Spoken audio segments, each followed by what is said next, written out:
Once upon a time, in a land far, far away, lived an amazingly beautiful girl.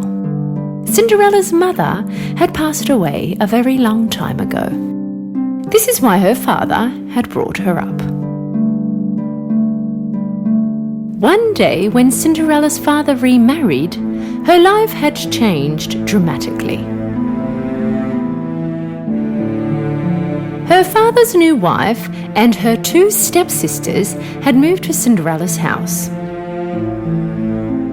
Since the first time they met, her stepmother couldn't stand the sight of Cinderella. She and her two daughters were extremely jealous of Cinderella's beauty and kind heart. Cinderella's stepsisters were not beautiful as she was,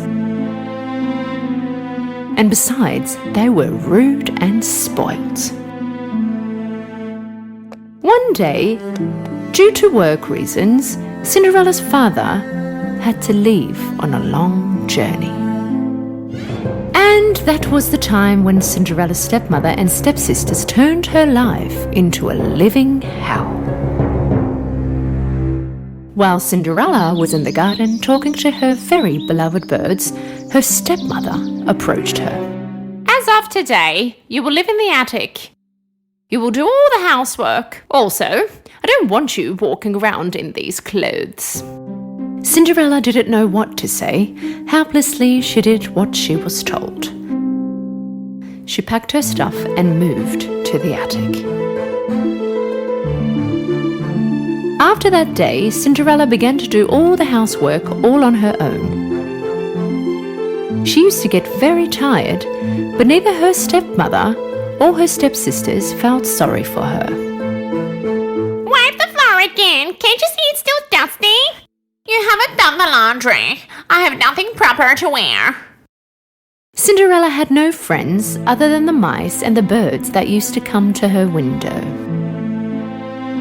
Due to the cold, secretly at night time, Cinderella would go downstairs to the chimney and warm up near the dying fire and fall asleep.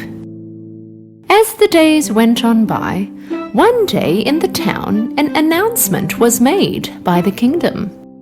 Our prince will be holding a ball at the castle. All the girls who are eligible for marriage are invited to this ball. As soon as the stepsisters heard about this invitation, they ran home and told their mother. You will be the most beautiful girls at the ball. The prince must pick one of you. That way we will all live in the palace, right, Mother? We must get some gowns and shoes for you girls. Move along, we're going shopping. The stepmother and stepsisters left the house. Hearing all that was talked about, with a sad face, Cinderella stood there and watched. The preparations went on for days. Both the stepsisters had their gowns sewn. Every day they would go in front of the mirror and tell themselves, "We will be the most beautiful girls in the ball."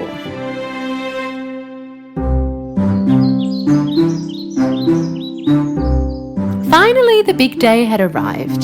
The stepsisters had woken up very early that morning, and so they called Cinderella. Cinderella, hurry and come here. Where have you been? Hurry and prepare our bath.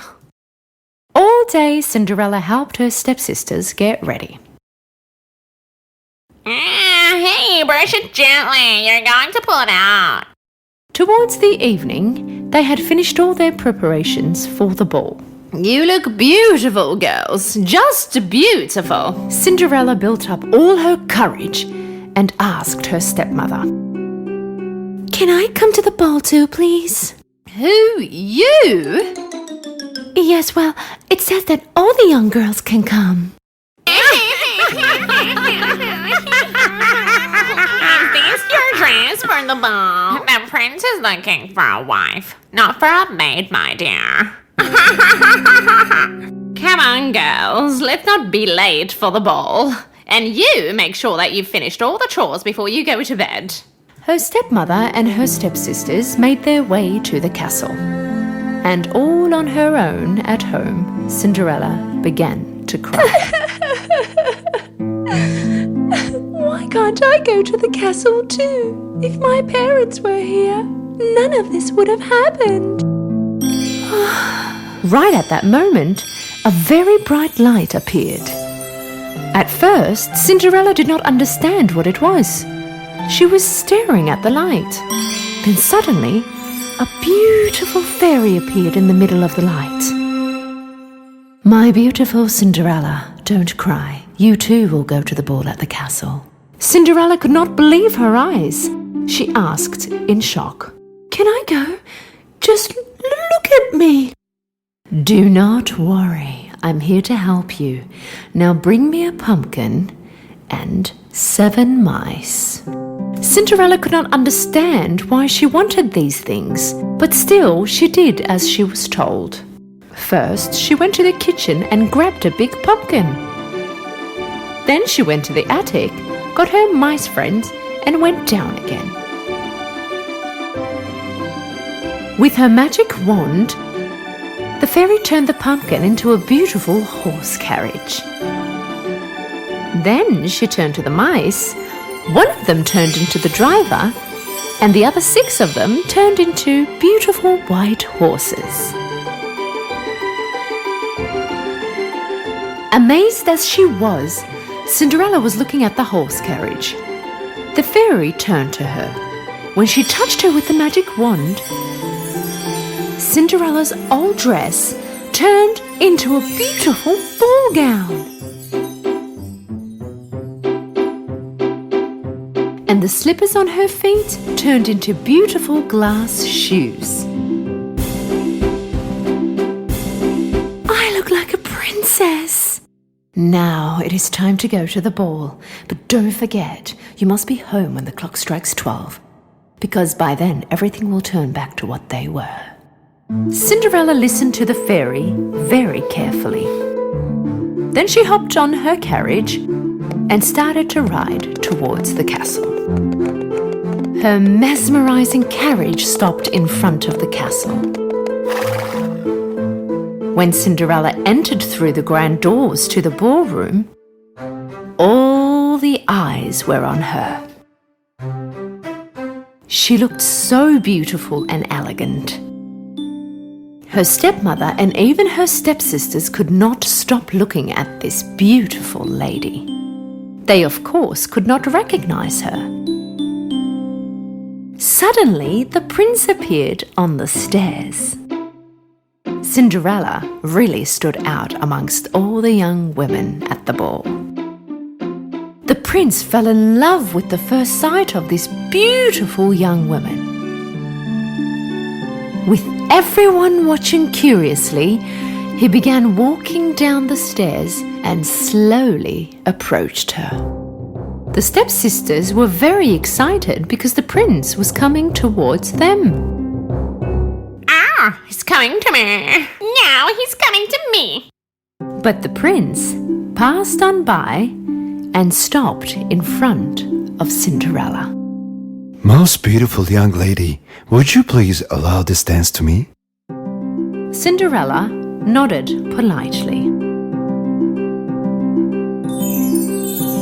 The prince and Cinderella began to dance amongst the curious looks of all the invitees. Cinderella was so captivated by the music and the dance, she felt like as if she and the prince were the only ones in the ballroom. They danced non-stop all night long. Of course, Cinderella could not feel how time had passed. At some point, the big clock caught her eye. It was almost midnight. Right at that moment, Cinderella remembered the fairy's warning. You must be home when the clock strikes 12, because by then everything will turn back to what they were. With a panic, Cinderella began to run and left the prince behind. When she was running down the stairs of the castle, she dropped one of her shoes, but she did not even have time to go back and collect it. When she ran further, the clock struck midnight and everything turned back to what they were before. When the prince went out after her, he spotted her shoe on the stairs. Find the owner of this shoe, even if you have to get all the girls in the kingdom to try it. Just find her. Cinderella came home breathless and went straight up to the attic. She started thinking about the night she had with the prince. She knew she had no chance, but still, she had fallen in love with him. It was almost impossible for the prince to find her, and even if he did, he would never recognize her. The prince's men went door to door to every house in the kingdom and looked for the young girl who owned this shoe.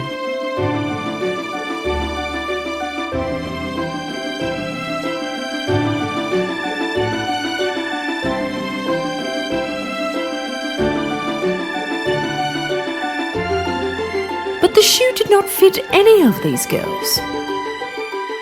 In the end, the prince's men came by Cinderella's house.